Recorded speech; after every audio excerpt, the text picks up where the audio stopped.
Welcome back to Marriage Beyond the Veil, day 118. Okay. Oh, come let us adore him. Oh, come let us. Adore. No, oh, come. How does the song go? Oh, come let us adore him. Oh, come let us adore. Okay. Oh, come let us adore him, Christ the Lord. All right, in a love relationship. Adore. Oh, come let us adore him or her. Do you adore your spouse? Or do you ignore your spouse? Ooh. Well, I personally adore my spouse. And what does that mean in the grand scheme I'm of things? adorable. Yes, he's adorable. He's adorable. Oh, okay. I digress. Yes, always. Yeah, but he is adorable. But how do I adore him? So does that mean that I worship the ground he walks on? No. You don't. I do not. You should. 100% sure.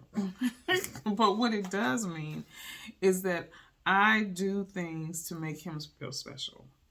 Yes, you do. You know, and it's the little things that I always tell people. Like, I went to the store today and, you know, I absolutely hate bananas. I think they're disgusting. But he enjoys them. So I pick up bananas. I pick up the little things that I know that he likes to have in the house. You know, how do you adore every day when I wake up or when I'm planning meals and stuff, I'm thinking about the foods that he wants to eat, in addition to me always trying to shove vegetables down his throat. But I say, okay, well, what kind of protein? So how do you honor your spouse? How do you adore your spouse? Well, and, you know, when you talk about adoring someone, it's a very selfless act. And so one of the challenges with a lot of relationships, whether you're talking about love relationships or marriages even, people tend to be selfish.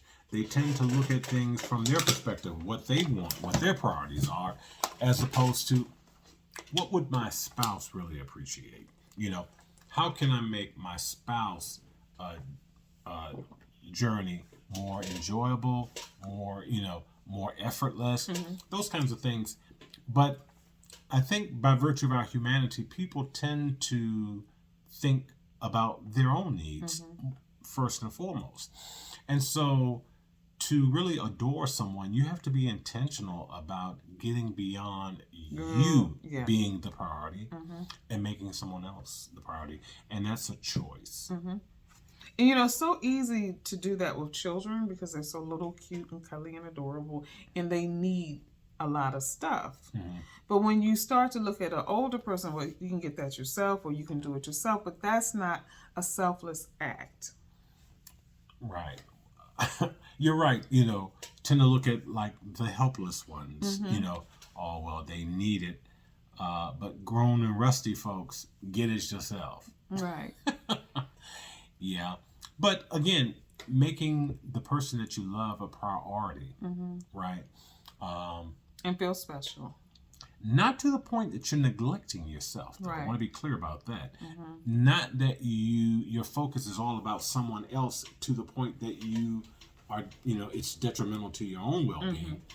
It's about caring for others just as much as you care for yourself. Right? But making the choice that, okay, it's not about me only. Right? Yeah, I have needs, I have desires, I have wants. But I'm here sharing the journey, sharing this experience with someone else. What would they like? What would they enjoy? What would really enhance the experience and the journey that we're on together for the person that I love? And how can I make it less cumbersome for them too? You know, because sometimes it's just those little simple things that you can do, you know, that just seem so loving and so adoring.